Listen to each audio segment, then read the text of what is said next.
Hello, hello, hello, beautiful souls. I am Serena Freedom Bar Winterburn, and I am here in the Cowichan Valley in Duncan. It is 12:30 p.m. PST, and at 1:30 there is going to be a CVRD board meeting. Now, as some of you know, we actually have been out here protesting there was a 19.33% property tax increase that was proposed. And what happened is the people protested it and they rolled it back 3%. So that's still a 16.33 property tax increase that's meant to be implemented on April Fool's Day. Now, the people are here. As you can see, there are property owners and community members that have come out for this CVRD board meeting. And there are those who actually are scheduled to speak. Now, one of the things that I asked some of the people here is, why are you here? And we're going to go around and ask a few people. But I do want to say that we're going to take a look at some of the signs as well. So I'm just going to give a minute here. Guys, you're going to want to like and share this now, because in the algorithms, sharing anything that is of current events or media will be taken down. So if you can like, interact with it now and share it, that would be great. You guys mind if I show your signs? So let's show the rest of Canada why you guys are here. I'm just going to turn my camera around. CVRD, stop taxing us out of our homes. No tax increase. Now, guys, this is what I want to say. In the case that you're taxed out of your homes, let's just gather under the trees and drink our beer, because at least they gave us a rollback on our beer tax. Absolutely, and we can all do all the drugs, and soon we won't notice that. Because you'll have a safe supply. Yes, exactly. And so it won't matter that you don't have homes. Exactly. Yes. Can I ask why you guys are here besides the obvious? Is there anything you want to say? I do, because I care about our community, and I feel that all levels of government, whether it's this little municipality, the big cities, the big provinces, and the big federal government, they're out of control. They no longer are representing the people of Canada. That's right. Absolutely. Thank you for that. And is there anything in that you want to?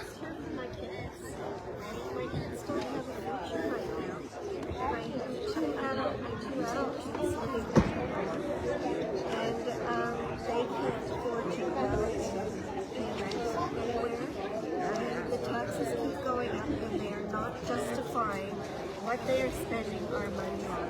Quite right. Thank you. Well said. Thank you for being here. Thanks, Serena. You're welcome. Hey there. I'm just going to, is it okay if I show your sign? No to the 16% property tax increase. So I must say tax increase leads to increased inflation. Is there anything that you want to say? I'm live streaming this right now to Facebook and across Canada. Is there anything that you want to say about why you're here, or why you're making a stand here today? I don't really know, and my language is not well enough. Okay. I'm sorry. That's okay. Well, this is a great sign. Thank you for being here today. Yeah, thank you. How about you? Why are you here today? Do you mind if I ask that? Well, I'm a property owner. Mm-hmm. I'm a senior, fixed income. They have given themselves a 33% tax. Pay raise? Salary Thir- cut. Mm. And then increase our taxes to pay for it.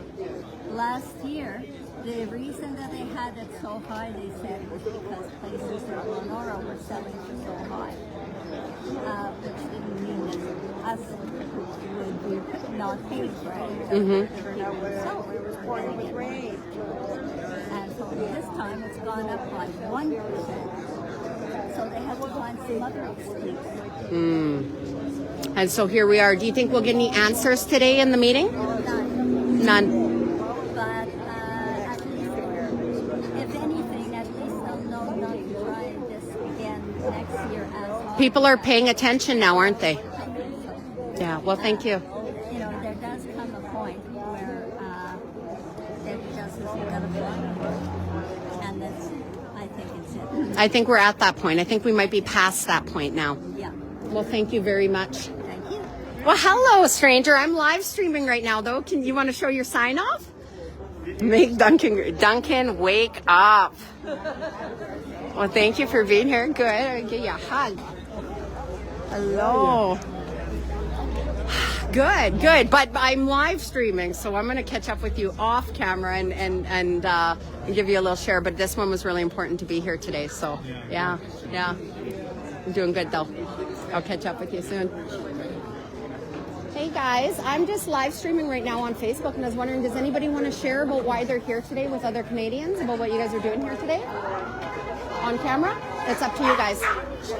Well, we're all mad about the tax increase for our taxes. That's what I'm upset about. Mm-hmm. Yeah, I live in Honey and Bay. So, you know, we got no sidewalks. We got a shitty road. The road isn't maintained as old as I am. 65-year or plus road that's wrecked by the logging trucks that come through there. And the police don't do their job. But what more do you want to know? I can talk to you all day. Do you think you're going to get any answers in there today from the board? No. What about you? Double talk. Double talk? Yeah. Double speak? Yeah. Yeah, what I don't care for is the fact that there's big expenditures and they really don't, like huge expenditures, and they don't really consult us first. Isn't that a big No one? say in it. It's like, this is what's happening, and you're getting this increase. And the way I always looked at it is they work for us instead of them telling us what to do. So that's, yeah. Absolutely. That bothers me. And the fact that I can't see why it's suddenly 16%. Yeah, absolutely. It can't be justified, and especially when you're bringing up what you're bringing up about the roads and the services that we have. We've got no sidewalks, we've got no services, and it can't be justified in any kind of way. And then you add the tax, or sorry, the salary increase that they've given themselves, and all of these different things, right? That's where money goes for them. Nothing goes to people and pay. Mm-hmm. We just finally got some fire hydrants from Sutton Creek Bridge to Walton Road, and I'm a 55-year veteran fireman from that place, and you know, we don't get all the help that we need. Yeah. No sidewalks, no road improvements, nothing. This is why I got to go to court with them. I got to go to court with them. Right I think what disgusts me the most and disturbs me the most right now is that Canadians right now are really being squeezed from what's going on with our housing industry to what's going on with the inflation and the food, and families are struggling, and then to add more taxes on top of that when we're already struggling to make ends meet. That's right. I'm 55 years old, smashed from water. I can't afford these increases. Absolutely. Absolutely. I hear you. I'm a single mom, and I can't afford these increases. Well, now let's move on. We are live streaming, and thank you for no. You keep fighting the good fight. Thank you. All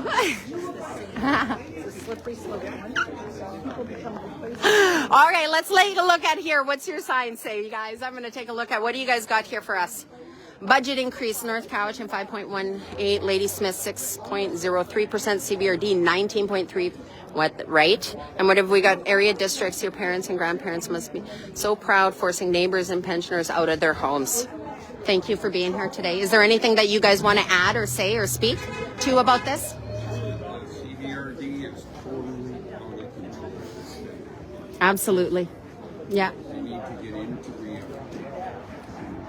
We don't need them buying houses. We don't need them buying water systems. Mm-hmm. Get back into doing what they're supposed to be doing. Do you think that this meeting today that you're going to get any answers? What are your expectations of it? I doubt that we will get the answers we want. But we still got to be here and make our voices heard, don't we? Yeah, absolutely. Don't try, nothing comes. Absolutely. Well, thank you. I'm going to turn this around. Hello, beautiful souls. How are you guys doing? I hope that you're liking and sharing this out. This is here in Duncan today, March 13th. We are outside the CVRD in the Cowichan Valley in Duncan.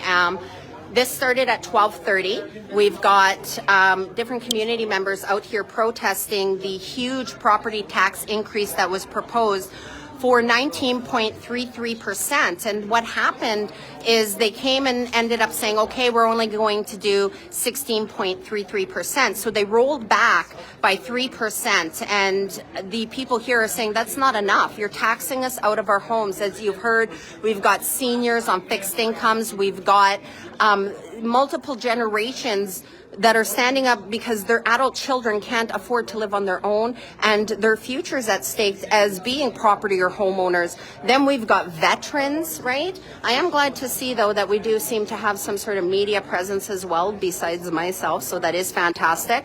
But you guys, you need to make your voices heard. The time is now, because this isn't only happening here, this is happening all across Canada. And so while the CVRD are the ones right now who are the focus, you need to be paying attention to what's happening in your own municipalities around taxes and everything else. So we've got an amazing group of people here. I think this crowd should be much bigger, but we will, you know what, I just got to say, at least we've got people here standing up and speaking up and who are recognizing what's going on.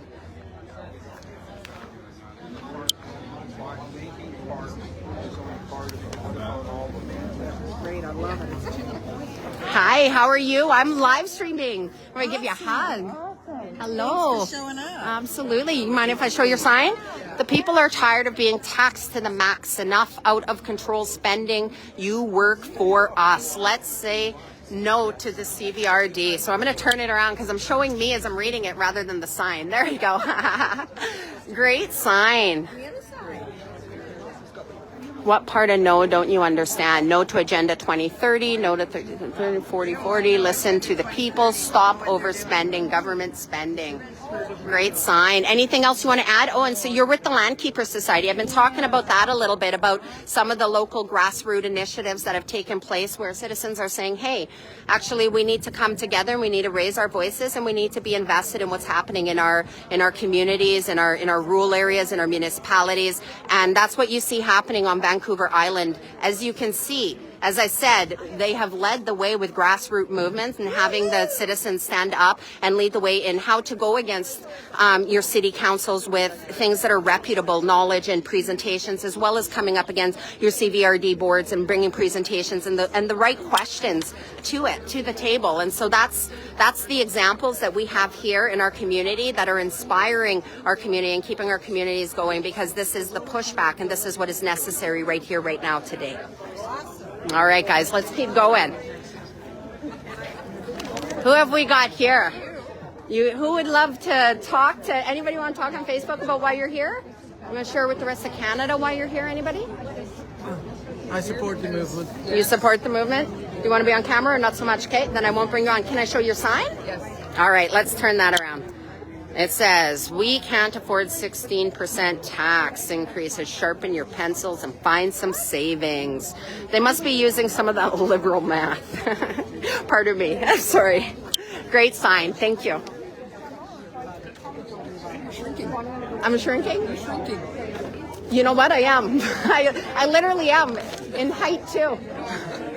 She hates barbers. All right. Ruth, can I do a little interview with you? All right, guys. This is an amazing soul. This is Ruth. She does a lot here on the island and has done a lot over the last 3 years with educating a lot of the community about different things that are happening. She's invested in a lot of different ways. Ruth, why are you here today? I'm here to urge the regional district not to increase our taxes more than 7%. I hear rumor that they will drop it from the 19.3 that they were actually going to charge us down to 16. That's far too much for most of us. So we want a ceiling at 7%, which is reasonable. If they can't balance their budget, that's their problem. I have to balance mine, they have to balance theirs. And they're empire building. They're hiring more and more bureaucrats, enforcers. They're making more and more rules and policies, and then enforcers to go out and enforce them, and they're just wreaking havoc on the community, causing a lot of stress to homeowners, property owners, business owners, and not sure where the agenda is coming from, but it certainly isn't coming from those of us that elected them. Yeah, absolutely. And right now we've got people who are commenting, like Marvin in Calgary said they just got dinged with an 8% tax hike on their property tax bill. So, I mean, the Canadians are seeing this everywhere. But, I mean, like you said, a 19.33%, then they rolled it back by only 3% to 16.33. Do you expect that we're going to see any change in there in the meeting today? What do you... It's unlikely. but they need to be heard. We need to be heard, pardon me. And also, we have to couple it with everything else that's going on. We've got a 23% increase in carbon tax coming in on the 1st of April. We have a 3.2% increase in hydro. We have $17.40 new basic minimum wage in BC. All these things will drive up our costs of living. And sure, they might say, oh, it's just a cup of coffee or just a bottle of wine, as they laugh at us. And they do laugh at us. And it's so disrespectful. It's almost as pretentious as saying cut your Disney Plus, or if you can't eat bread, then eat cake. Exactly. Yeah, you got that right. Yeah. They seem to have lost their respect for the people that pay the wages. And we're here to let them know that we know what they're doing and we don't appreciate it and we don't approve. Absolutely. Well, thank you, Ruth. And you did say that there are going to be a few people inside who are going to be presenting. That's right. I'll be one of those, and Adriana, there's a number here that will be speaking. Okay, so how about for those Canadians who have never participated in the way of going up against their municipalities and these property tax increases? What does that look like when you come to a meeting? Like for those who want to start to participate in this way? I think it's best to go with somebody that knows the ropes, and we've got people here that have been confronting their areas, their town councils for a long time now, and they know what to do and how to do it. So just ask them to guide you. There's rules and regulations, and people arrive thinking that anything goes, but if they don't like our behavior, they'll throw us out. So you can sit respectfully, listen in on the meeting. Is there time that, do you have to be scheduled to speak, or is there an open mic aspect to it for the community? Public? There's a sign-up sheet, and they only allow so many people to speak. They have a 15-minute block at the beginning for public input, 3 minutes apiece. Often when there's a big crowd, they'll extend it to a half an hour, which we're going to ask for today to give everyone a chance to speak. And then much later in the meeting, there's also more opportunity for public input. However, most people that are here today will be just speaking to the tax increase. They're not likely to any of the other issues that are coming up. But depending on who's chairing the meeting, some of them are very brutal. If you clap or if you even... So you have to be, okay. So kind of like when you're sitting in the gallery there, like with Parliament, and you got to kind of be unbiased and not allowed to be expressive towards anything. Is that what you're, okay? And yet some of the chairs are a little bit more lenient. They just let it go. And, last time we did have a fairly good reception in the chambers, and there was applauding, and they didn't really get after those people. But I know it depends on who's sitting in the chair as to how it's going to go. But well, we need to get involved all across the country, and we need to call our local elected officials to task. Absolutely. If they're not doing the job, we need to find a way to ask them to step aside and let someone else do the job that's there for the people that elected them. Absolutely. Well, Ruth, thank you so much. It's always a pleasure, and you always do so much in our community, education and educating others, educating yourself and speaking up. So thank you for what you do. Thank you very Sincerely. much for coming out today. It's good to see Yeah, it's good to be back out on the street again. Thank you, love. Thank you. All right, guys. I'm going to turn this around, and we're going to step over here. Let's see. Do you mind if I show your sign? Yeah? Here we go. We got a hammer. And I'm going to stop hammering families down. 16.33% is still too much. Absolutely. Time for revolution. I agree. Is it our evolution? Yeah, I love it. I love it. Entertainment and educational purposes only. That's what I say, and then they can't get mad at me. Well, it's a good message for them and for us, right? People need to realize it's time for their revolution, and for their evolution, and for revolution. And is that not what a revolution is? Yeah. It's the evolution, absolutely. Exactly. Because it's pretty fucking ridiculous. Yeah. Do you want to, so what I'm doing right now is I am live streaming to my Facebook page, and it's shared across Canada and the world. And so is there anything that you want to share about why you're here and what you're doing? I see you got a Landkeeper Society button on as well. So I'm actually speaking on behalf of... Are you? And what's your name, if you don't mind? Okay, I've heard your name many times. I'm Serena David. So I think we may have met before. Yes. So you're going to be speaking then. Okay, perfect. Well, I'm hoping that I'll still be live streaming then and that I'll be able to get in and live stream. And if I am, I'll stream that. But if in the case that I don't get to and other Canadians don't get to hear what you have to say, is there anything you want to say right now about why you're here? Well, because out of control is out of control. They need to be brought back into control. I mean, I'll give you an example.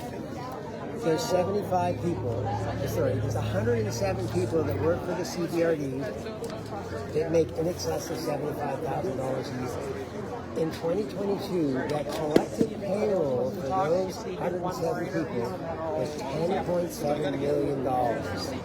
So more than $100,000 each. And then the remaining, and I'm not sure what that number is, I couldn't get that number, how many other employees work for the CVRD, but that payroll is $10 million. So collectively, CVRD has a payroll of $20.7 million. I mean, how big are we? How big is this region? Like, yeah. They need that many people?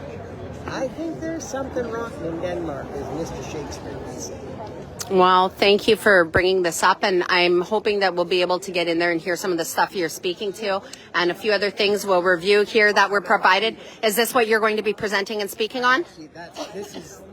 The guy who wrote this speech, Jack, was unable to make it, so he sent it to me, and we spent the day yesterday re-editing it. So you'll be speaking then in his stead? Yes. Okay, beautiful. Well, I look forward to hearing it, and I'm going to take a look at this. Ruth provided this for me, so it'll be similar to this at least, I'm thinking. So thank you so much, Dave. It was a pleasure to meet you as well. Yes, that is right. So guys, we're going to head over here. Been listening and talking to some amazing people, but I'm going to go over here and I just want to talk to security for just a moment. Hey guys, I've got a question. So I'm live streaming. I do alternative media, and I'm just wondering, I haven't been to a CVRD meeting before, but I'm doing interviews out here. What is the process, and is there a way for me to be able to get in, like under media or anything? How does that work for CVRD? No, I'm here as alternative media interviewing them, and so about the property tax increase. So that's what I'm doing is I live stream and.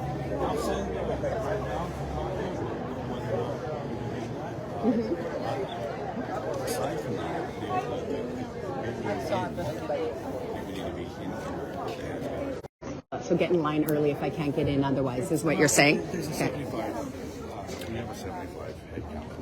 Okay. Okay. Okay, good to know. Now, I did see somebody else go in who is holding a camera and looks like they've got all the gear for media.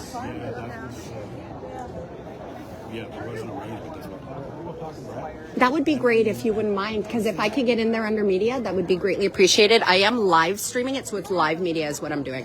So that would be amazing. Thank you so much. Thank you. All right, guys, so we're going to see if we can go ahead and get in there under media and live stream the meeting. So one of the... Oh, here's Brett here. So just one moment here. I'm going to go ahead and give a moment here. So hi, Brett. My name's Serena. I do alternative media, and so I'm doing live streaming. I'm doing interviews out here about what's going on. Absolutely. So I'm wondering if I'm able to come in today under media to be able to stream, as I saw you had someone else come in with a... Okay, so what is he doing then? He's recording for later, like TV broadcast. Is there... Okay, so is there a recording opportunity then if I'm not going to live stream? Like if I end the stream? The whole thing is going to be streamed on YouTube and posted on YouTube. Yes, but as alternative media rather than pulling it off there, the other gentleman. We don't do streaming on YouTube. Okay, so maybe I'm missing your question. So yes. I'm sure and answering your question. Can I rephrase it then and give you an opportunity to hear it? So what I'm saying is I saw you bring in another gentleman already who has media equipment. Yes. You clarified he will not be live streaming, and I speculated that or stipulated that I do not need to live stream. But as media, do I also have the same opportunity to come in as media and I can record it and put it up rather than having to do what the public's doing, but as media have the opportunity to be treated as media here?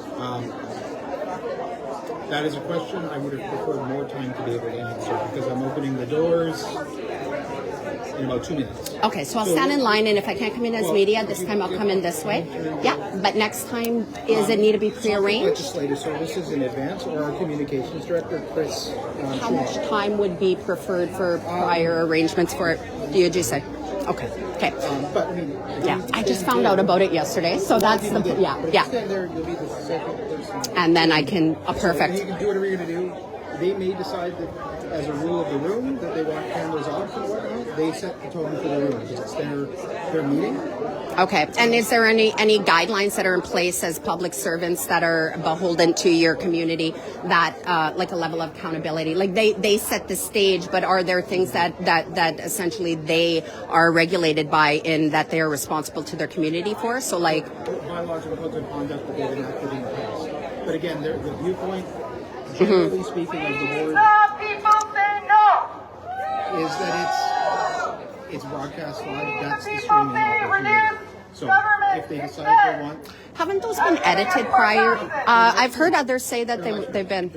Okay. Maybe it wasn't CVRD. It was probably the school board that I heard they've done that. Yep. Okay. Thank you for taking this time and answering those questions. I appreciate that. And you did. You really did. I understand it. It sufficed. I thank you. Thank you. All right. That's your job! That's your job! No raises for CVRD!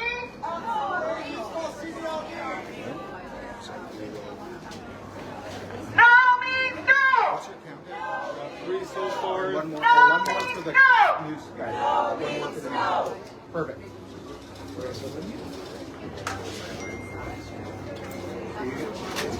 Yeah, literally hold the door and. I guess we're going in, guys. All right. We're leaving the protesters out there. We're going to come in here, get a good seat for the meeting. We got about half an hour. Once we're in, are we able to go back out and in once we have our seat? You're in and you're in? Okay. And again, Doors close at what, 1:30?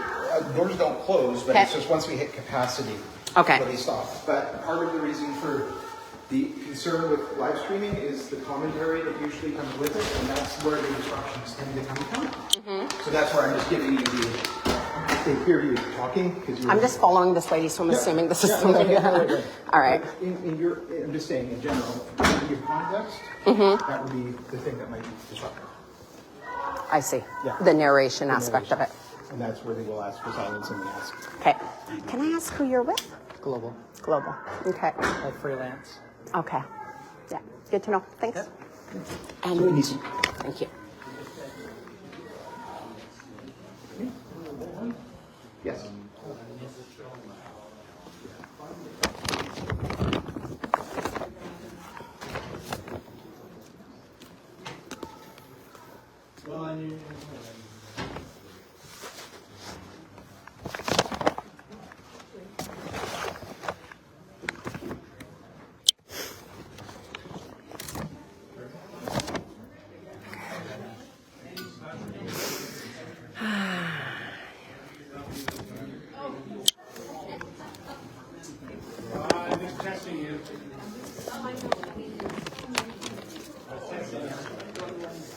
Am I?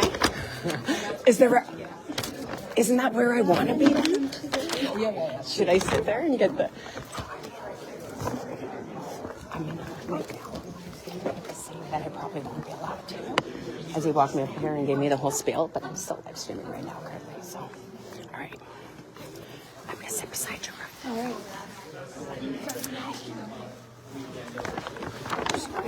Whoops. Hello, my love. Let me just put this down and give you a hug. Oh, hello. Good. No, that's okay. I just didn't want you to say anything too private.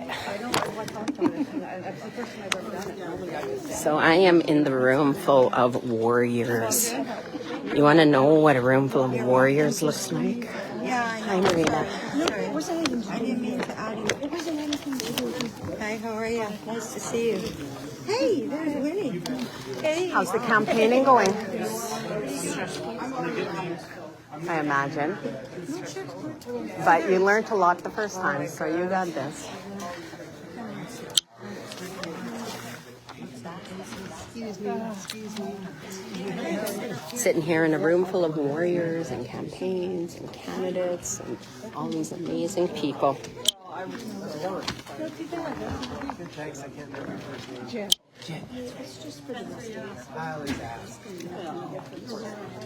So now, guys, in the case that I need to stop recording, I will do a video later and upload it. But as I said, it is streamed to YouTube.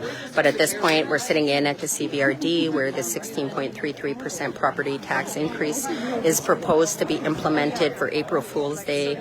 And so a room full of warriors here who are protesting. You guys got to hear them outside. There's a bunch out there with their megaphones right now from all across the Cowichan Valley, but this is happening everywhere.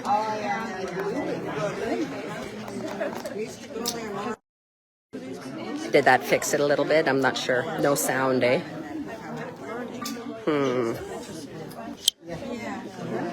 Did that fix it? Can you hear me now? Give me a thumbs up, you guys, so I know if you've got thumbs up. And in the case that it's cut, as I said, I will record and upload later. But I see Global News is here, and they're recording a freelance from journalist from Global News. And he's got his camera set up in the corner there, and he was up in the corner, and he was out there doing interviews previously. So we do have our freelance journalist there. So, yeah, I'm just narrating for them there, keeping them busy. So some of them have sound. Your sound's fine, okay. But like as I said to you guys, like I don't know that I'm going to be able to, I won't be able to narrate, but if I get to continue to stream, I will.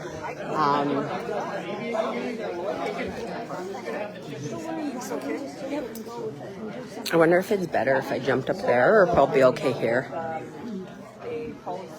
You might get a better view from up there. I think I'm going to come sit beside you. I think I'll get a better view. I think you're right.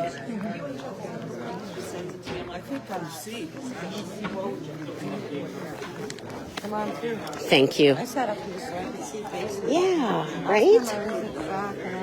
I like to watch faces. So I thought I'd come see them. Perfect. Well, and just so you know, right now I'm live streaming, just so you don't say anything too personal. If they get me to cut it, then I will. But at this point, I'm just going to quietly sit here and live stream. They've already told me I couldn't, but we'll see what happens if they catch me. There we go. I'm sorry for the bad cameraing. We do what we can. Yeah. Pretty proud of this room of warriors, though. Last time we came in the rain, we all came in here soaking wet. We made the whole room wet because we were standing out in the pouring rain for an hour. You guys are amazing. Thank you. Yeah, you're welcome. Thank you. Thanks for showing up today. It's important. It is. It is. Now And I try to show up whenever I can. And that's why I also stream it, because other Canadians are going through this too. Absolutely. And I'm going to say, you guys here, the warriors in this valley, have inspired so many other Canadians in the work that's been done, from the Westward Independent to the Land Keepers Society to all these protests and the work, that everything, all of these, the COPE, right? Like all of these grassroots movements of people finding the courage to speak up and to stand up and to do what is necessary. Absolutely. So thank you. Yeah, you're welcome. We're actually demonstrating that you can work together and you can form a few different groups. We're all on the same side. Yes, we are. And, we work out any of the kinks that we come up with. And so, yeah, power to the people. It's time to take our power back. That's great. Do you want to be on camera or not so much? So that was a great, beautiful thing you just said there. Thank you. You're welcome. You're right. Thank you. You're right. We are all Power working to the together in people. different ways, right? Let's do it. Let's That's do right. it. Yeah. Thank you for all you're doing. Look at that, you guys. This is a room full of warriors. Look at that. That's what warriors look like everyday men and women. Being brave enough to stand up, to be reinvested, to educate themselves, and to speak up, to make their presence known. And that's what we've got going on here. It looks like they're getting close, I think. Oh, no, it's only 8 after, so I'll do my best, guys, to let you be a part of the meeting. But as I said, we don't know. On the briefing coming up, he literally was saying that I wouldn't be able to live stream it, because more so the commentary, but it is available online. And I see they've got the TV getting set up there, and there's a gentleman who's coming now.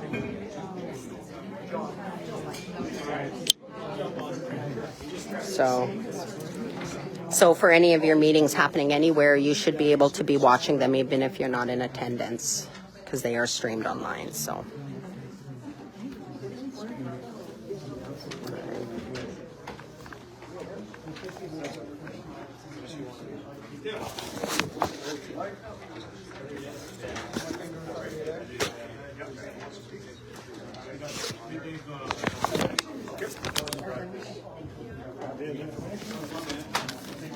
Sorry.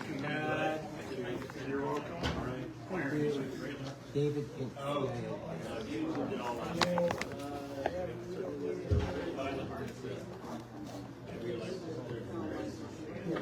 Perfect. Thank you. There's going to be public input period. Do people like to speak? They made it 30 minutes last time because there were so many people. How many minutes did they say this time? Well, they haven't yet. They Okay. decided at the beginning. It's 15 unless they make a motion. So whether they want to hear more people or not? Well, they have a bylaw. They have a bylaw, it's 15 minutes. And then they have a second bylaw that they can be extended by 15 minutes, but it has to be a 2/3 majority vote by the directors to extend it. It's sort of like throttling back the crowd, if you know what I mean. Yeah, absolutely. That's what they did last time. And then we just kind of went over. But the people that were speaking last time on the other side didn't get the clock turned on. They got to speak for about a minute before the clock was turned on. And then It happened once or repeatedly? Repeatedly, and then there was some other people speaking for the thing that we were against, and they got to speak an extended period of time also. So you're saying you feel sometimes there's bias in in hearing public consultation and hearing voices from the public on whether it's for or against? Yeah, and last time they apparently removed a bunch of chairs from this room so that there wouldn't be as many people seated. It's the other thing that we heard happen. So what kind of accountability is there on part of the board of directors to constituents then if you know there's bias that's being demonstrated on the board's part? Probably not a lot.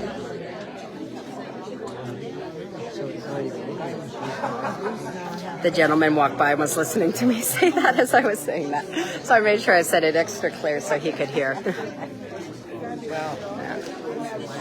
The government officials have long forgotten that they work for the people, and in the most cases, the people that are here are elected by the people, and they promised to do things, which was to look after the people.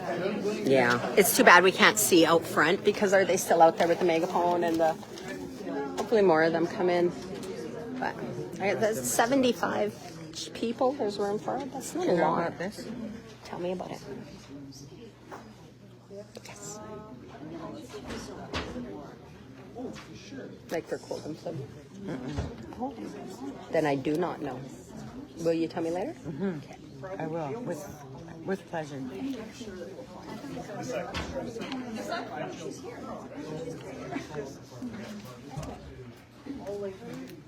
Hi, Tasha.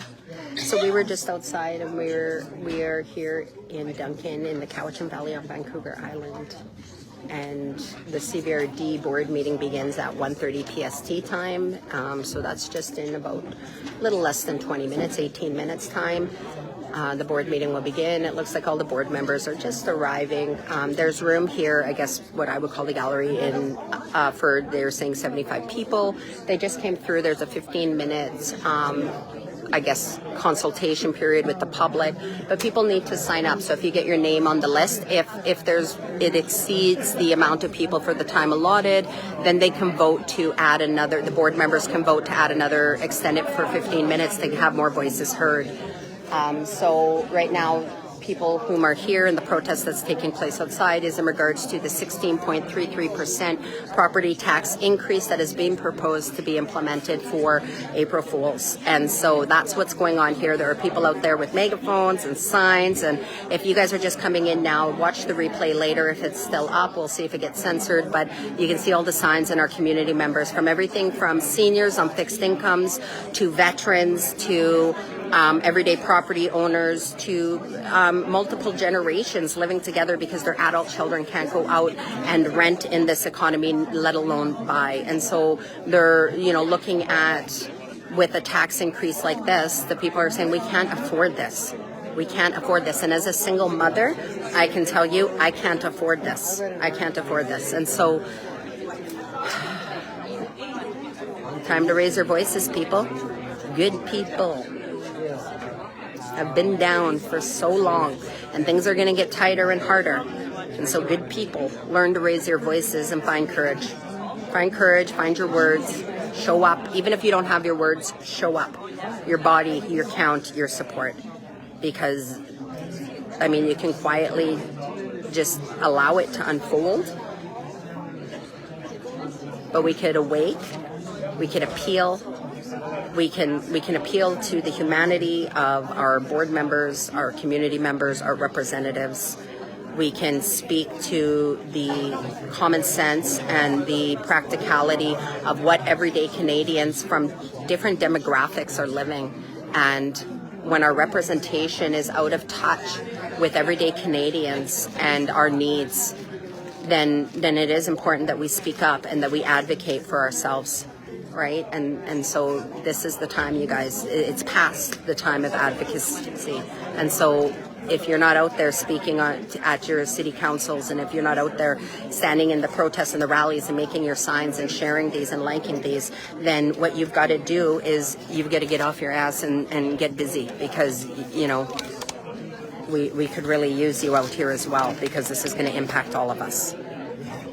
So that's right, Martin, get off the couch. So let's take a look. Let's see where they're at. So we got about 15 minutes. It looks like different board members arriving, the board of directors here. And so they're just getting ready here. It will be streamed. And we got a room full of warriors here, and not just here, outside as well. So, and as well, it looks like we also have a freelance journalist from Global who is here. And now I did discover that if for future ones as alternative media, if I want to be set up to stream or to record as Global News journalists or freelance as an alternative freelance journalist, if you will, I too shall have the opportunity that media is afforded. And next time I'll be here probably with my camera set up ahead of time. So, yeah. You can walk down the end of that hallway and see out on the street. I think I'm going to. Thank you for that. I can sneak out and sneak back in, hey? Yeah? All right. Let's see if I can sneak out. All right. Ladies, may I slide by you for just a moment? Yeah. Thank you very much.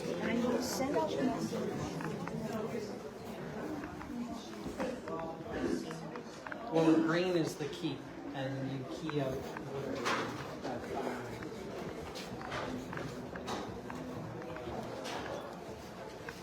I want to come look out the window. Mm-hmm.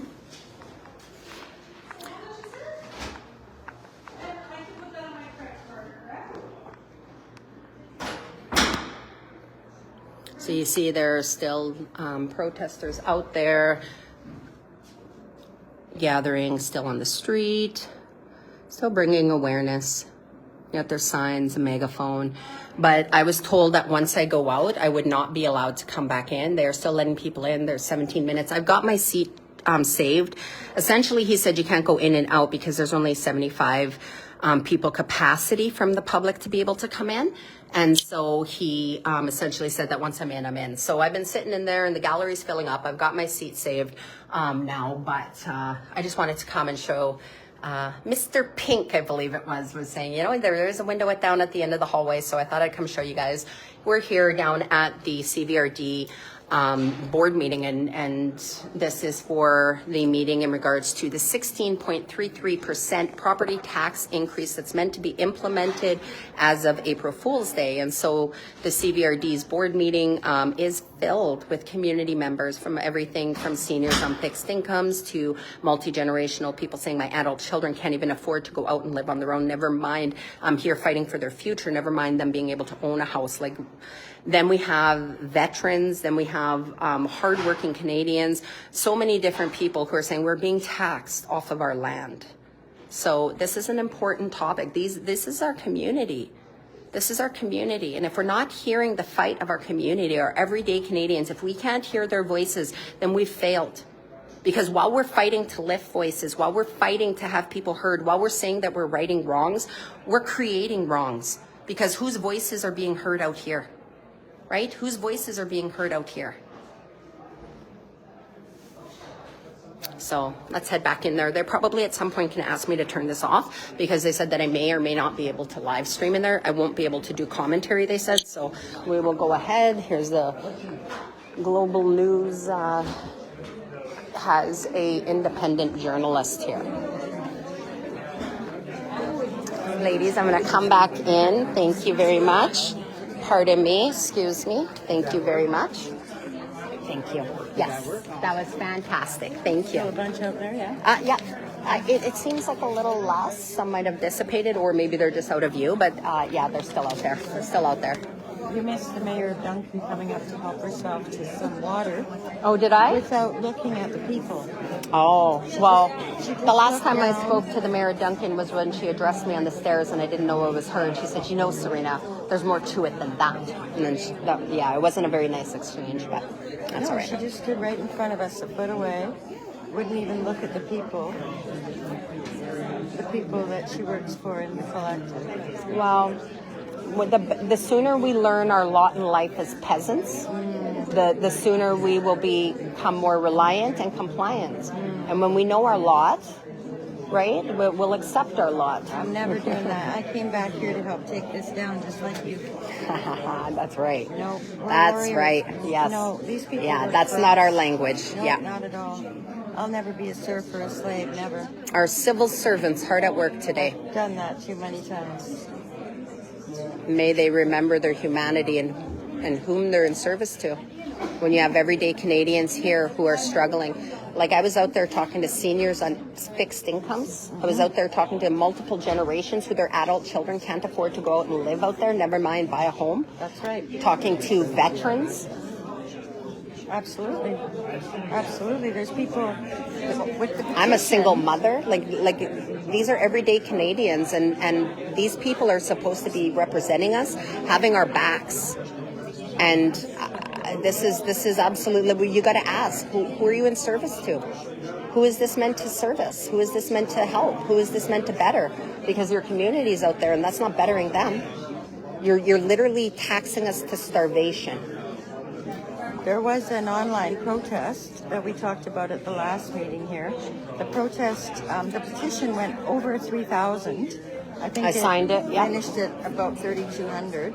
And the comments, I at one point in the petition, I copied all of the comments, and it was 10 pages of comments, and I emailed it to the CVRD directors, all of the comments. They were all anonymous, and then so they know. But a lot of people said that they will have to leave the Cowichan region because they can't afford it, or they will have to move. But I or think sell that's their the house. point. I think it's meant to tax people off the land so Of that course. this can open this prime property for elites. Of course. This is not property for everyday Canadians when you're being taxed off your property. This is Agenda 2030. Absolutely. We will own nothing.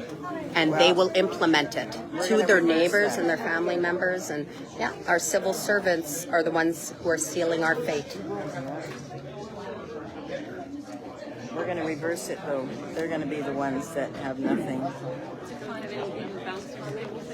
They're probably going to kick me out. I'm feeling already getting all riled up. Is this your card, love? Diana Pinklistic. Oh. Beautiful.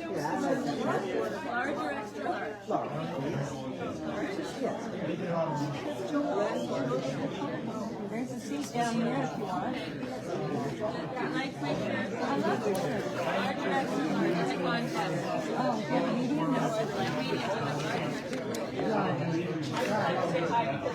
How much are they?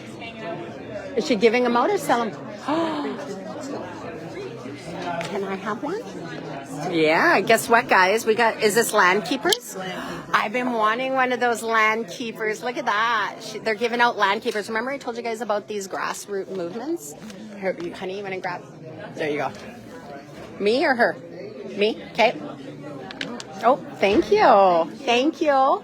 So, Land Keepers, Landkeeper Society was the, let me turn it around because you got yours open. So this was a local grassroots initiative essentially to counteract UNDRIP. You want to get to the point. Yeah. You want to get to the point. Landkeepers. Estuary. The flooding of the estuary is where this came about, and the returning of the land by flooding it. And so farmers and viable farmland being impacted, as well as the dairy farms that feed and et cetera, how that's impacting the valley. And so Landkeepers is another grassroots movement. And this protest today, the Landkeepers were one of the organizers and moving bodies behind it. Another was COPE, which is our Citizens Oversight and Accountability Project. Another grassroots movement, as well as Westward Independent, yet another grassroots movement here in the Cowichan Valley. All of these things are counteracting the abuse from our representatives, our politicians, our board members, and having our voices heard, because the public consultation has been grossly manipulated and perverted. And so essentially what's happening is we're being brought legislation, bylaw, regulations that are being imposed upon us, rather than the consultation of the public and the representation on behalf of the public. Instead, they're governing us. And unfortunately, there's a misconception on the part of our board members, our politicians, when they think that they have the authority or the gall, the ego, to be so disconnected and removed from everyday citizens and their role in our community and their civil servant responsibility and job, that they think they can govern us in that way. It's a perversion, and it's an abuse, and it's sinful. It's disgusting. And so I am so proud of all of these warriors who are always in here speaking up, coming together, organizing, and they do it in such an educated, reputable way. And I mean, it's come to the point now where the integrity is under scrutiny of our public officials, because it seems that their humanity may have been eroded in the decision making that we see them enacting and enforcing against their fellow Canadians, against their community members. I mean, when we're talking about starvation because of tax, when we're talking about families going hungry because of tax increases and salary increases, then we got to say the integrity of our officials has been compromised, and they no longer represent us or speak on our behalf. Thank you. Thank you. Thank you for this. I'm not allowed to sit on the other side. You're not allowed? I was over there. It's like a wedding. I was sitting over there, and then some of our amazing souls here said, "You're on the wrong side." But I was like, maybe this is the side to be sitting on. So I heard you talking. I'm live streaming right now, but you're with Landkeepers? And I've been talking about Landkeepers a little bit. I live stream on Facebook. I don't know if you know what I do. So I've been talking about some of the work that Landkeepers has been doing. So thank you for this shirt. I talked about, actually, when I was talking about this event, I talked about Landkeepers, COPE, and Westward Independent as grassroots movements, as warriors, everyday people who are fighting back against all of these different agendas and how they're being implemented in our communities. And you guys have really set the stage and example for the rest of Canada. Can I bring you on camera? Is that okay? If you don't want to be on camera, you don't have to, but I am streaming. The answers like Jack and Ruth. And you don't have to, but I want people to see the face of what a warrior looks like. It looks like a man and woman from everyday Canada, your community, who are just willing to do something. To do something. So thank you. For a while, and it's really nice to see this group called Landkeepers and to be have the influence of COPE and Westward Independent to help us get where we need to go, because it's we've got lots to find out, and we're just getting started. Absolutely.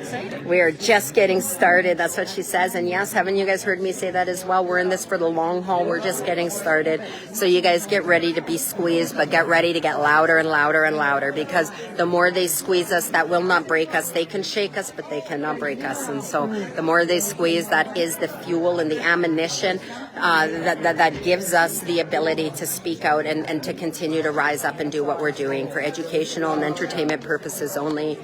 May we rise to our potential. Tasha says, thank you for what you do, Landkeepers. And you guys, if you want to hear more about land keepers and how something like this can, it can come about as a grassroots movement or an extension within your own communities, or can help inspire the work you guys are doing there around some of these different agendas, then absolutely reach out. Is Land Keepers only in the Cowichan Valley? It's expanding across BC, and we hope to move it as a national movement. But did you guys hear that? BC. It's the farmers all over BC who are just catching on and getting interested, but not just the farmers. It's where do you want to landowners. send people online right now to go look? Land Keepers. Land Keepers. It's Land Keepers has a website. Land Keepers has a website. It's called Land Keepers. You know what? Landkeepersociety.com. Jen?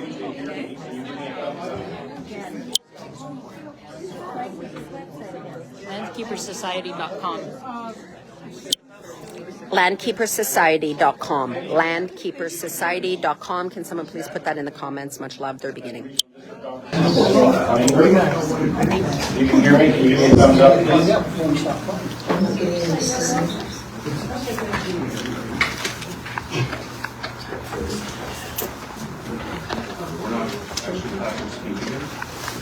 Testing. You should light up when we talk.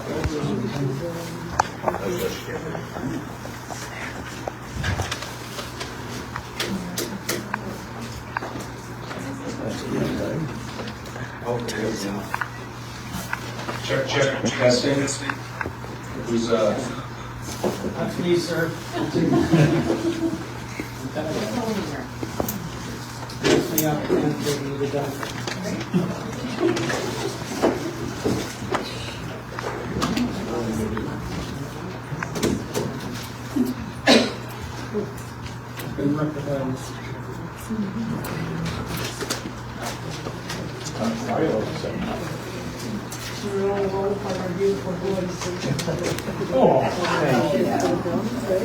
Flattery will get you everywhere. Everywhere.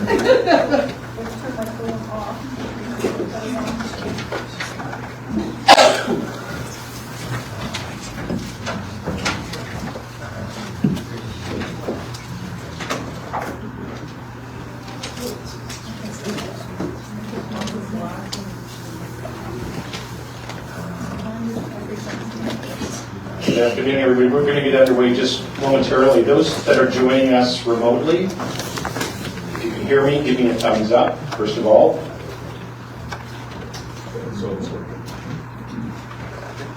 There's a couple of our guests that are going to be speaking to an item, a piece of correspondence. I still haven't gotten their thumbs up.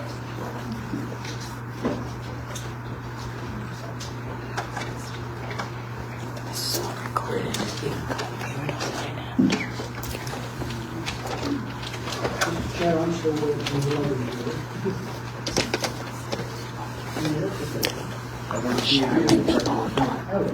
normally go and do that extra step so they can see what this is about. Inspire them, give them that insight to walk them through it. You know what I mean? Sometimes that's the way I need it done. I'll do that.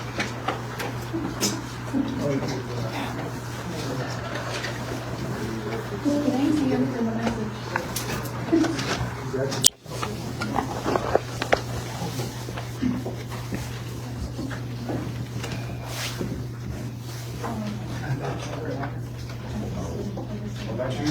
You just got your set identified as Mike. Yeah. So I asked that everybody use their full name, so for verification can help you. Your microphone is on. Use it now. Okay. I'm still trying to chat with one of the guests.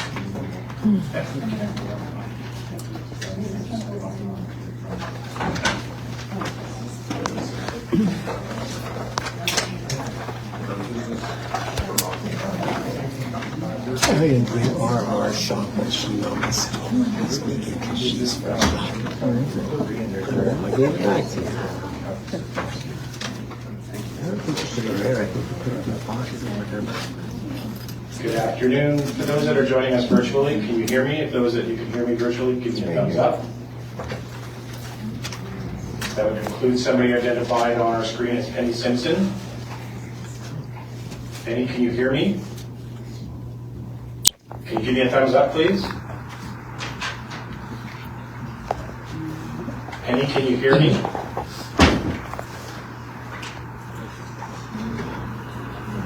Thank you. If you could turn off your video as well until such time as your item on the agenda comes up, we'd appreciate it. Thank you.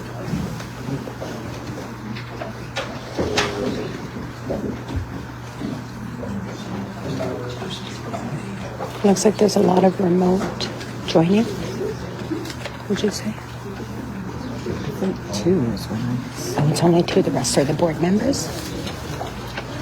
Yeah, this one I'll just do one last call if there's anybody else that wants to get on the speaker's list that wasn't originally identified. Sure. I'll give you this one, please. And your name?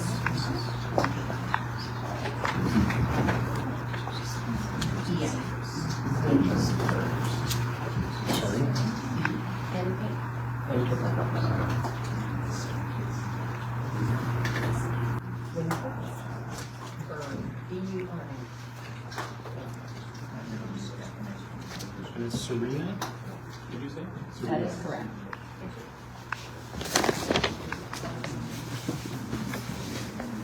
I'll be your roadie. Thank you.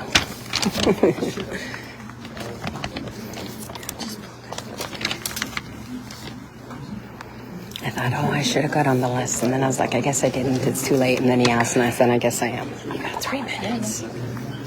How long? I'm not going to speak long. I won't even need that long. Yeah.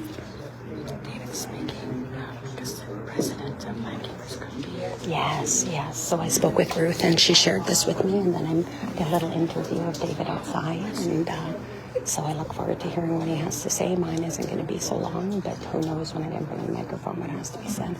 He's got some comments from Jack.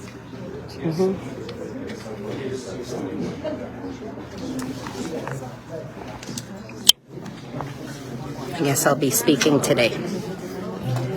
I photographed you up there putting your name on. Oh, did you?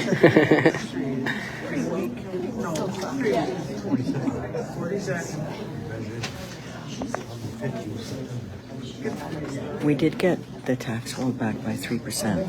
That was because it was 19.33 was proposed. They rolled it back by 3% to 16.33. That's because the park acquisition plan didn't pass, and that is where the Agenda 2030 is. Can you tell us about the park acquisition? A little bit. They're going to start, so I'm going to be cut off.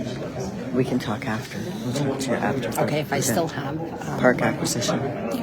They're trying. It's the Agenda 2030 plan. 30% of the my hair's a mess. 30% of the land donated or dedicated for parks, which is all part of Agenda 2030. I'd like to recognize the gratitude that the CVRDs on the unceded territories of the Quants, Malahat, Subasik, Palau, Nalakits, Dominas, Diaxin, Palpichin, Bidigat, and Achigat nations, whose people have walked gently here for thousands of years. With that acknowledgement, we'll call our meeting to order. First item, Mr. Robbins, is the approval of the agenda. Yes, please. Good afternoon, everybody. My name is Patrick Robbins. I'm the Corporate Officer and Manager of Legislative Services. First item is your adoption of this agenda. There are no changes. Thank you. So moved by Director Morrison, second by Director Abbott. All those in favor? None opposed? None opposed? Motion carries. Mr. Robbins. Moving to a recommendation that the minutes of the regular board meeting of February 28, 2024 be adopted. Moved by Director Justice, seconded by, oh, so you have a question, Director Justice? Comment? I just have some changes.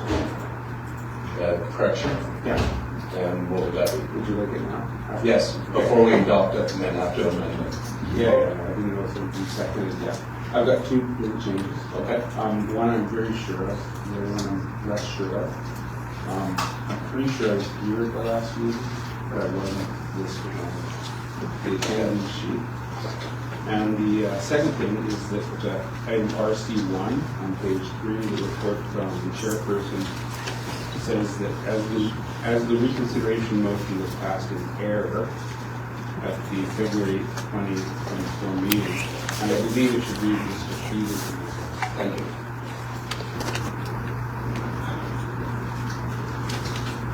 With those corrections, Director Nicholson. I'm also wondering about the minutes, that there was no recording in the minutes of the vote on that. Reconsider, reconsider. There wasn't a vote in the minutes that I could see. That comes in after the vote.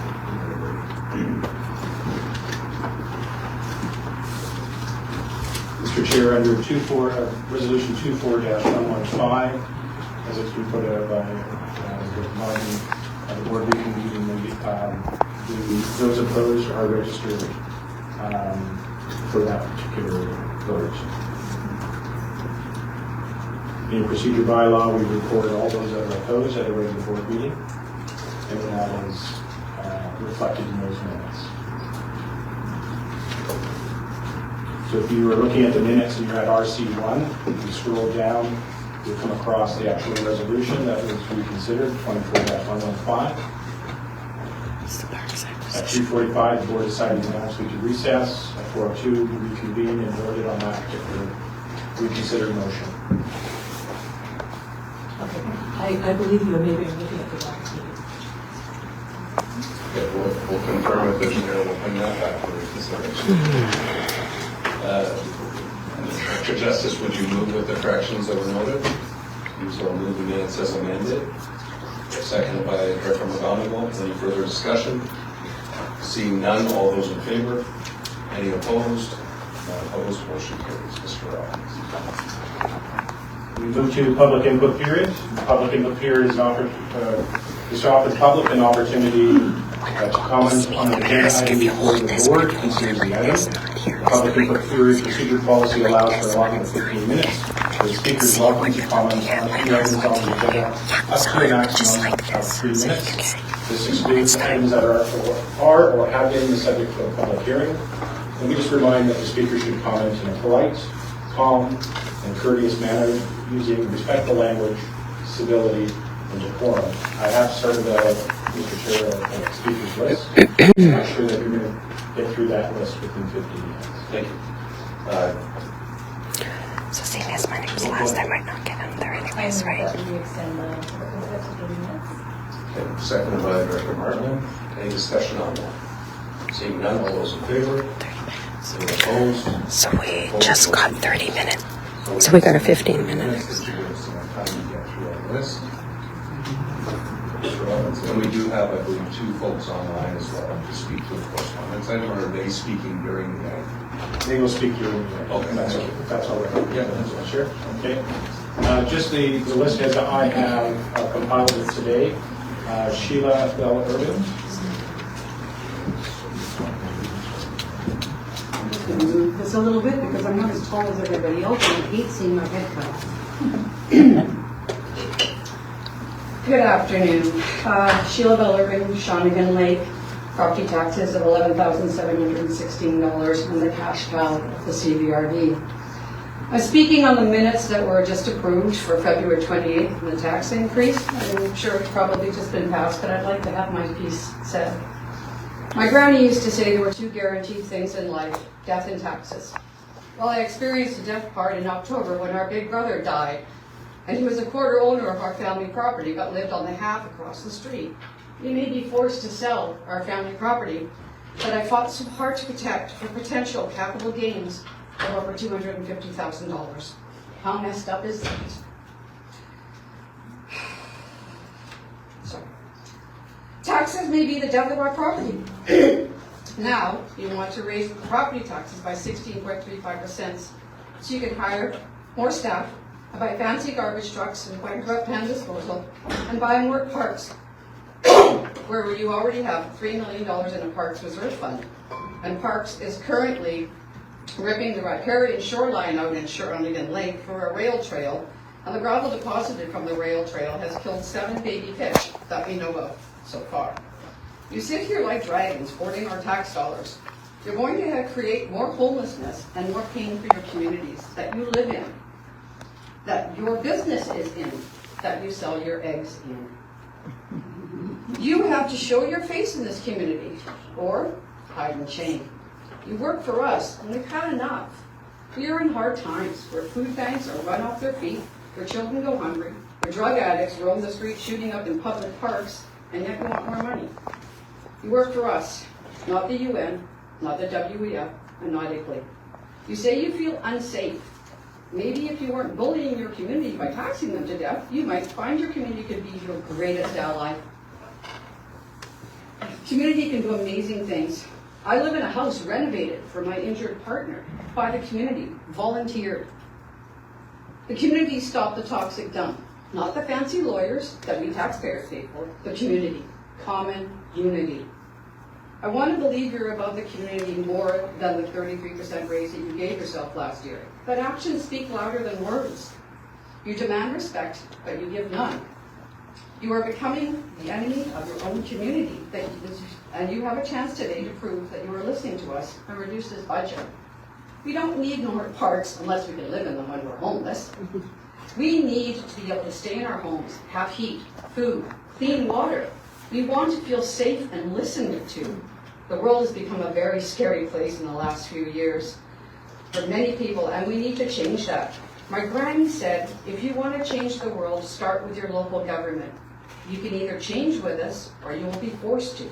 The people are uniting, and you will find their force if you continue on this path. You're here to represent us, not rule over us. This, as I always say, the people united will never be defeated. I have 26 seconds left, and I'm going to say, I checked the time. Actually, you're over time, Sheila. Oh, all right, thank you. Thank you.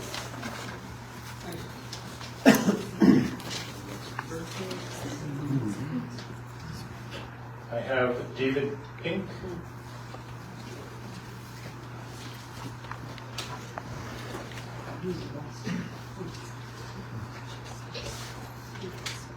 Good afternoon. Thanks for the opportunity. My name is David Pink, and I'm speaking this afternoon on behalf of the membership of the Land Keepers Leadership Society. We do acknowledge, excuse me, we do acknowledge the change that you made in the Parks Acquisition Fund and recognize it as a good first step. We do find it curious that the directors from the City of Duncan and the Municipality of North Cowichan chose full steam ahead for the full Parks Acquisition Fund. We want to repeat what was said at the meeting of February 28th. The CVRD spending habits are out of control. Referring to an article in last week's Citizen newspaper, the chair stated the province was downloading responsibilities to the CVRD, hence the reason for tax increases. Not the only reason, but one of the reasons. We would suggest to you that the province has not downloaded building trails to Shawnigan Lake at the cost of $1 million. We would suggest to you the province has not downloaded putting pan disposal out of business and then spending millions of dollars to buy equipment and hire more people to do the same job as the present private business is doing. The province has not suggested you then charge the residents up to 3 times what the residents are paying for the present private sector business at the moment. The province has not said to buy a water system in Shawnigan Lake for $3.2 million. The CVRD should go back to operating the government of the region instead of buying more private sector operations in order to acquire more control and tax on residents and business. As taxpayers in the CVRD, we must insist that you move out of running business in the CVRD. These businesses should be operated by private sector. Mainly all the solid waste system at the CVRD Bing transfer station is a good example. The CVRD can in no possible way compete with the private sector when it comes to handling solid waste. This in itself would reduce taxes considerably to the taxpayers. Many North American cities use private business for solid waste. Do not buy any more parks nor build any more trails within the existing parks, and sell off the lands to CVRD that is not presently needed. Almost the whole region we live in is one big park. You've got to step 10 minutes off any highway or road and you're in the middle of nowhere in a beautiful park setting. And the other thing is, it's time to look in-house for some of these tax cuts to be made. Reduce the size of the CVRD operations, which has grown significantly. You will find service improves dramatically, and this is proven in other regions, improves dramatically when there is less staff. According to your 2022 financial statements, 107 staffers earn over $75,000 for a total of $10.7 million. The remaining staff for the CVRD earn $10 million for a total regional remuneration of $20.7 million. Thank you for the opportunity to express our feedback. Thank you. Mr. Roberts. I have Adriana Richards.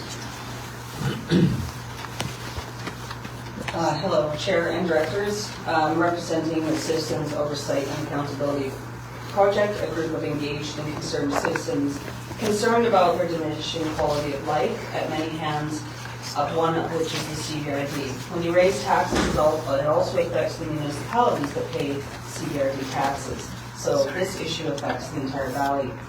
As I know many fellow speakers will touch on multiple numbers within your budget, I'll just speak on one topic that affects the budget that seems to steer all direction of the board: climate and the environment. When I see reports such as your new normal, Cowichan, whose committee was filled with people here in this room, as well as regular speakers to the board that represent large NGOs, just like there is on multiple other committees, such as the Watershed Board, it seems there's no room for any debate or questioning of said models or projections presented as fact in these reports. The climate projection report created by well-paid consultants showed just models. Models relied upon for 50 years that have never come to fruition. Why does it matter what you believe or what we believe? It wouldn't if it did not so seriously affect the men and women of the Valley financially. Not one director attended the multiple town halls that we've held on this topic, showing there is a rigid stance that will not allow for differing views.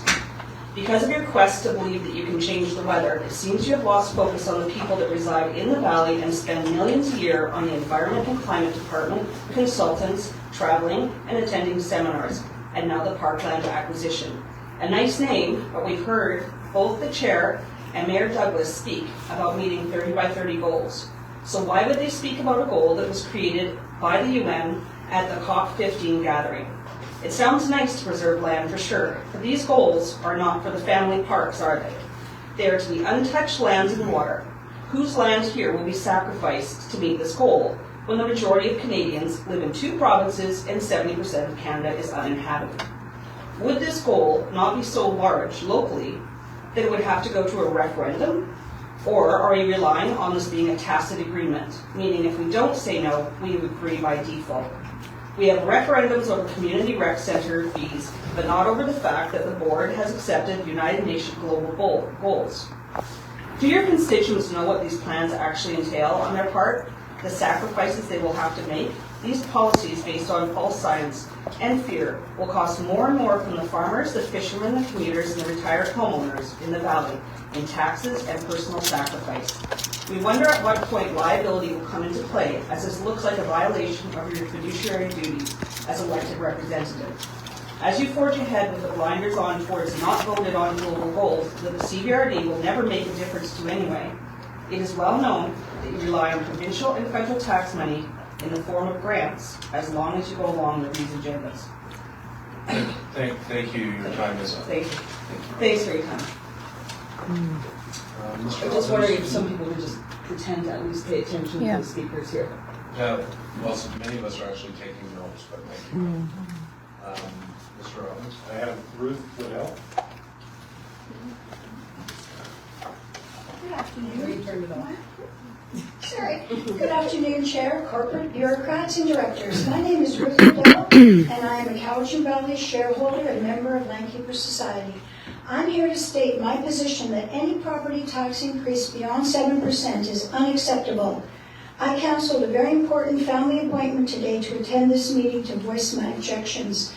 My cousin is a disabled person and lives independently with support from me. He owns a mobile home in a park, and the park owner is finding it hard to continue on. His costs are rapidly escalating, and he's been faced with multiple orders to upgrade in the park and meet new and challenging regulations. Climate change mitigations are now a costly component of these upgrades. Government-funded economic development programs have brought investors to his door. They're prepared to pay him millions of dollars. There is one condition: all mobile owners must be evicted. Suddenly, multiple residents are faced with nowhere to go, including my cousin.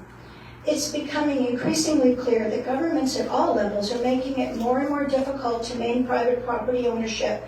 Increased property tax, fees, fines, property upgrades are all part of the financial burden faced by owners.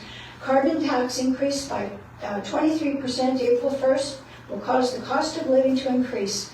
Hydro cost is going up as well, and the BC minimum wage is now going up to $17.40 beginning of June. BC home insurance premiums are also rising. Decisions being made locally that citizens are just now becoming aware of are causing fear to spread. People are afraid of losing their homes. Local media is often government funded and has regularly published biased opinions portraying citizens in a negative light. One day prior to the event of February 28th that brought approximately 200 people out to express concerns about the excessive tax increase, a negative message was spread far and wide on social media. The message came from this room. It was condescending, fear-based, and predicted that the event would be a fireworks extravaganza. Would one of the directors please state who was responsible for this message and what was the intended consequence? The board needs to publicly apologize for the harm done to concerned Valley citizens. Thankfully, the Westward Independent free newspaper, Free Press, is being published regularly. The truth about Valley issues is now available, and the word is being spread far and wide. An online preview of issue 10 is available. A very important article published in this issue reveals truths about the regional districts' behind-the-scenes, secretive backroom dealings. Last meeting, I spoke about global uprisings against governments at all levels. The protest in Canada started right here in the Cowichan Valley. Quebec now has thousands of farmers, truckers, and people of all walks of life out in the streets protesting. I quoted Nadine Lamon's demand published in the Online Citizen last time I spoke. She said Burrard should resign due to incompetence or corruption. I now add my voice. I too ask for your resignation due to disloyalty to the Valley citizens and the withholding of the truth concerning arrangements being made on our behalf without our knowledge, consultation, and consent. Thank you for your time and attention. I wish we could clap. So I do want to get through everyone's list. We have extended it, but we've been having every member so far go over time. So how do you know your time? Is it on the screen? Our comments to 3 minutes. I'm trying to let people finish. But thank you. On the screen. Okay. Beside the thing. Okay. Gail Robertson. Oh, sorry. Couldn't see behind. I'm an old geezer. Sorry, I didn't see behind it. Hello to you all. Thank you for letting us at least voice our objections and concerns. Last year, the property tax increase was enormous again. And that rate hike was we were told, was because in our area, many people were selling their houses for exorbitant amounts, and so those of us who remained behind had to foot the bill in the way of property tax massive increases. This year, the property tax is going up by 1%. 1%. And yet here we are being asked to pay 19 and now 16%. The question is, if that was true before, why is it not carrying through here this time? I also note the 33% salary hike that you granted yourself out of our pockets. Was this extra amount then to cover that? You are living outside of our means, not outside of your own. You don't have the money, it's our money. And that is the money that you're living on that we can't afford. Thank you. Mr. Roberts? Susan Kaufman.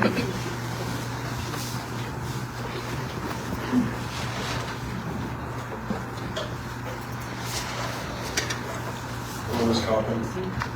Hello, good afternoon, directors and staff.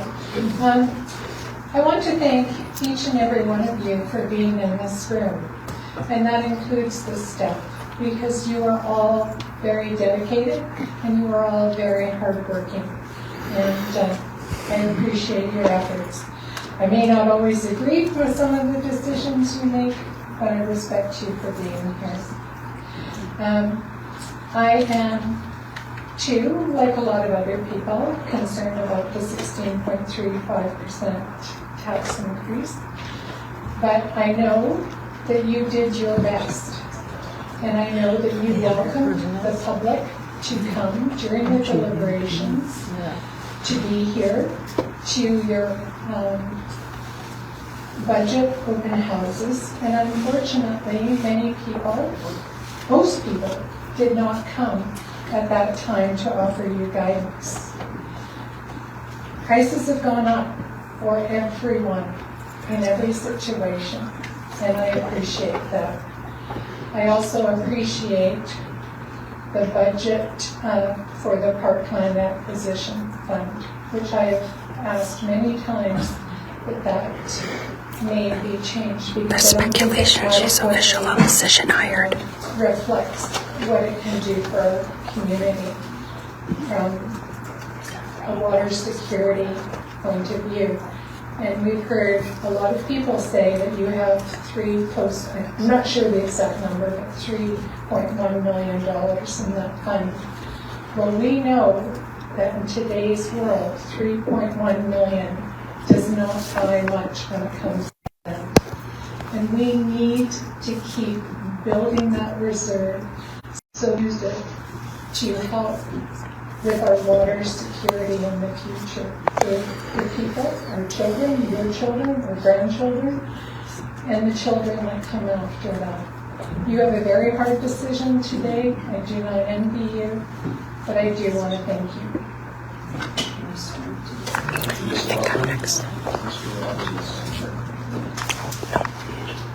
I have Lisa Blustein.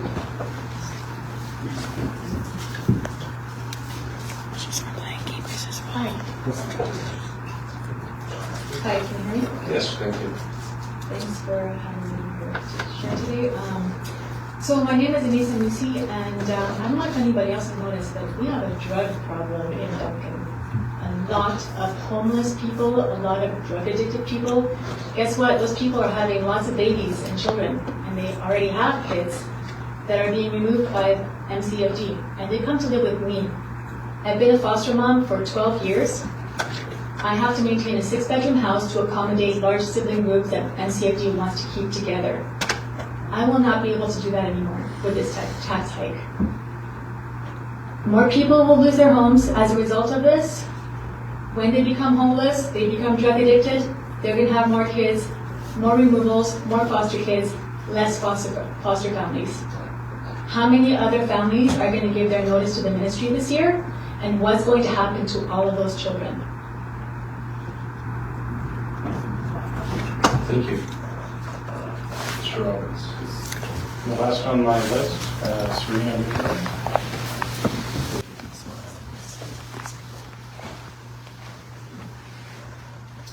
Hello. I wanted to come up here to give a little bit of voice. I was going to just listen, and when we were asked if somebody else would like to speak, I knew that I needed to speak. Now, I wanted to address each of you here because I didn't know if I should come and say thank you for allowing me to speak, but I remember that you are civil servants and that's your job. to hear us. I also remember that each and every one of you are paid by us, as you're meant to represent us, not govern us. You're here to represent us. And there is a theme among the speakers here today and those outside. Our constituents here are saying they can't afford this. I am a widow and I am a single mother. And I am struggling to put food on my table. And I have been for many months. And I heard the senior who just spoke before me, a few speakers back, who's on a fixed income and cannot afford this. I heard the veteran outside who said he cannot afford this. We heard the lady who's working with children from our community, our social foundation. You guys are effectively demonstrating to us that you are out of touch. You are meant to be part of this community, and your community is saying, we cannot afford this. We're not appealing to you as professionals and lords and ladies. We're appealing to you as our community members whom we pay and you're supposed to represent us. So unless you're coming to put food on my table, or that senior's table, or that veteran's table, or those foster children's tables, I ask you to please remember that you are not elites and lords and ladies among us. You are our community. We're appealing to your humanity. We cannot afford this. We have not recuperated from the last 3 years. Small businesses are still shutting down. People are losing their homes. You're taxing us into starvation. And you have a responsibility not to roll your eyes when we're speaking. We should know, not that you're taking notes, but you are attentively listening, because you have to represent us. And if you are so far removed, you cannot. You might as well tell us to get rid of Disney Plus. That's how out of touch you sound. Or tell us if we're starving, then just eat cake. We are appealing to your humanity as our community. You are starving us out of our homes. You are taxing us out of our homes. And we're not going to idly sit by. You are not our lords and ladies. And I did not come up here to curtsy. We're asking you to remember who you are and what your job is. And to fight for the citizens of this valley. That's what we're paying you to do, to represent us. That's what we're appealing to. We're not here to have clapbacks. We're not here for mic drops. We're here because we need to feed our families and we need roofs over our head to do that. And I remind you of your humanity, please. Because I can't afford it. And I know they can't. And maybe you guys can't. But then I ask you to address your privilege. Because Canada doesn't have the rest of that privilege that you're seen to be toting out of our pockets. Thank you. Oh. Well done. Well done. Yes, thank you, Chair. We move to delegations. We have a delegation from the Cowichan Green community. They're here to present review video from 2023 and share accomplishments that they have achieved in 2023. I don't even know what the time was, but nobody interrupted me. Thank you, and thank you for allowing us to come and present. I have to share a little quick story. That last night I had a dream about this day, and I don't usually get nervous, so I'm not sure what I was dreaming, but it was a completely huge room. It was like I had to wear this giant virtual reality headset thing, and I was freaking out. And then there was like curtains closing on me, and Mayor Staples was there, previous Mayor Kent was there. But I did get a standing ovation after my speech, so just thought I'd share that with you. So,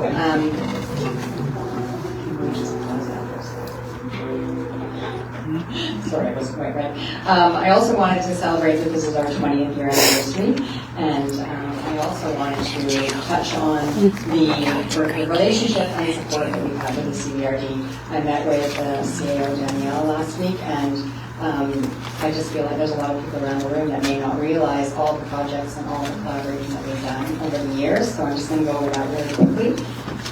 We received grants from 2011 to 2018, various amounts of money that we put to our programming, and also helped purchase our van that we use for food recovery. And we have recovered over 1.5 million pounds of food since we got that van, so thank you so much. We also did educational activities with Action Mercy. Through transit, water, and solid waste, we ran that program for the CVRD for 5 years. The Economic Development Cowichan, we've done lots of programming and activities with them. We started an agriculture equipment library. We've been on the agriculture select committee panels. I personally was on the CVRD Environment Commission and Agriculture Committee from 2012 to 2016. And you've also been extremely generous giving us letters of support for funding that we received for the Food Hub. We were also our financial partner for that funding from the Ministry of Agriculture. And we just received another government grant for that project, which will help us actually get our shovels in the ground. I'm not allowed to announce who that money is from. And we also received a letter of support for that funding as well, so we are very grateful for all of that support. So I wanted to start off with saying that. And now I'd love to play our video, and then if you have any questions, I'm happy to answer them. Thank you.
They just asked me to do an interview with Global News. They're looking for someone to do the interview with Global News, so I'm going to come speak to Global News right now.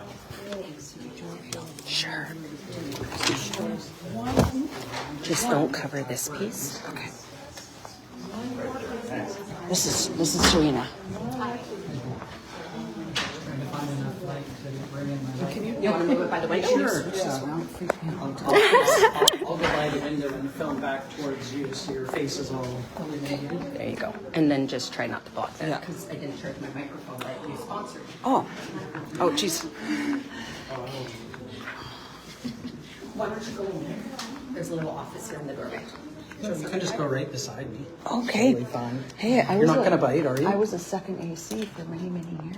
There you go. Whatever that is. Camera assistant in the film industry. There you go.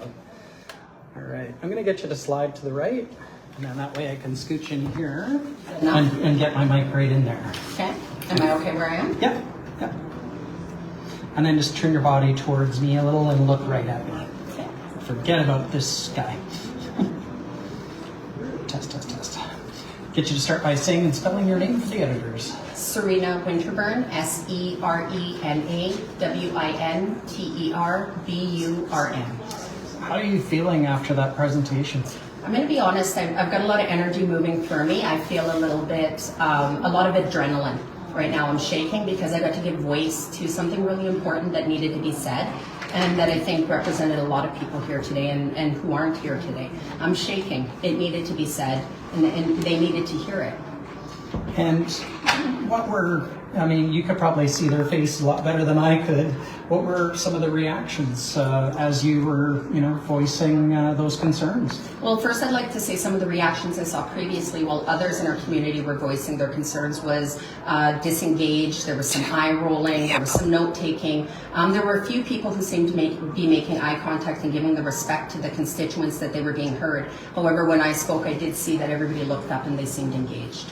And what were you hoping for today? Were you hoping that they would maybe shelve this whole vote today and come back to the table?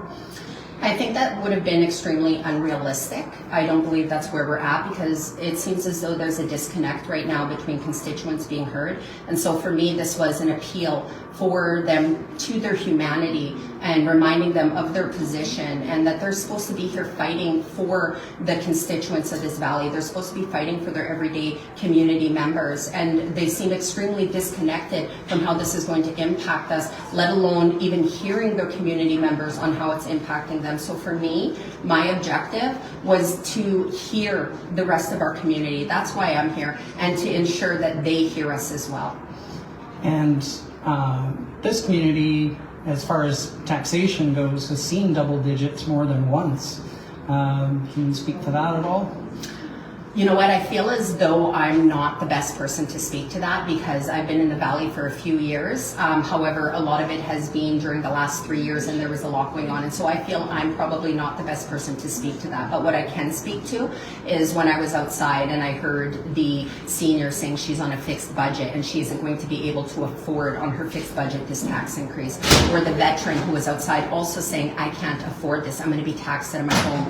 Or myself, who is a widow and a single mother, saying, I cannot afford this. And so for me, I can speak to where we're at and seeing a tax increase like this, that we can't afford this. We're struggling to put food on our table, let alone to make our ends meet. How are we going to be able to afford to shell out a 16.33% property tax increase? And what's coming down the pipes next year? Exactly. If this is the new normal, will they... What are we setting a precedence for? What are we opening the door for? And how disconnected are our trustees, our board members, from their communities if they're not understanding that we can't afford this? You can't milk things from our pockets when we can't even afford our mortgages, our rent, food on the table.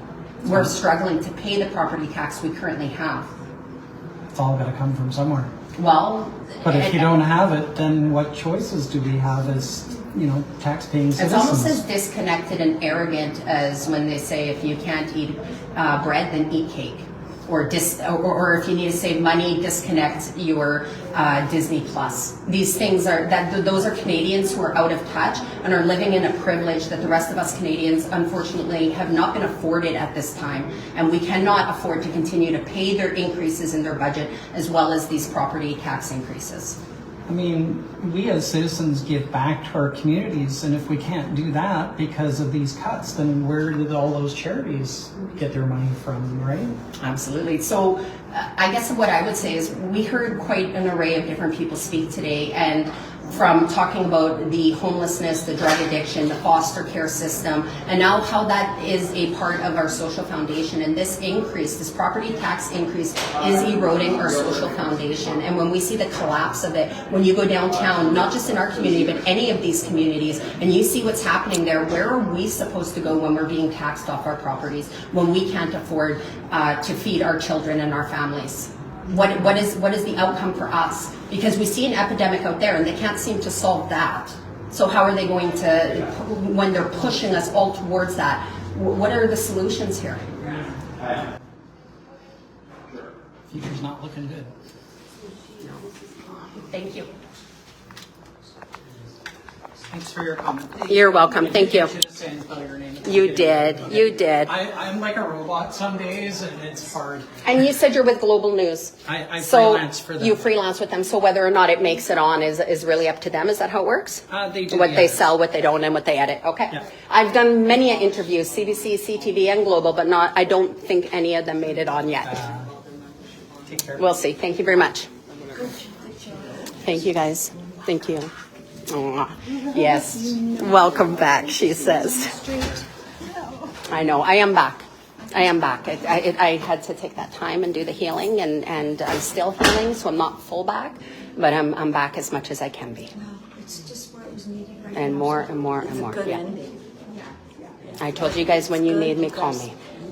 You just seem to know. You seem to know you didn't have to be bothered by things that weren't important, but you were here today. I appreciate my community. Thank you guys. Thank you guys all for what you've done as well. Thank you for respecting them and giving them the opportunity to realize that they come from the masses, and to the masses they will return. Yeah, absolutely. Treating us like we're peasants up there, right? Like they are our lords and our ladies. And I don't know if I went over my 3 minutes, but nobody was interrupting. No. I think I went over the 3 minutes. I think I did. Interesting, when most of us were speaking, and we remember that we're paying attention. Absolutely. As soon as the Green community started listing off all the grants they've received and all the gratitude they have for all this, they all were smiling, they were listening, and when they put up their video, they swung in their chairs to pay for It was arrogant. attention. It was disrespectful. It was the way they treated. I saw eye rolling. I saw just completely disengaged. And then when you brought it up, I appreciated you bringing it up. But you don't need excuses from our board members. You know that some of us are taking notes. Well, no need for defensiveness. That's not appropriate. I do have to give. Is that the Cowichan Bay director, the one that did pay good attention with the great? There were a couple who were very attentive. Yes. I'm going to just step aside. I think he was Cowichan. I'm going to just step aside. All right, my beautiful souls. I love that. I love that my community says welcome back, and I got to speak with them today and give voice to them. It's been the first time in quite a few months that I've been able to stand with my community in this way, and so when they said welcome back, those are big words because you guys know I've been focusing on my healing. My phone is going to die. Thank you. Lots of love.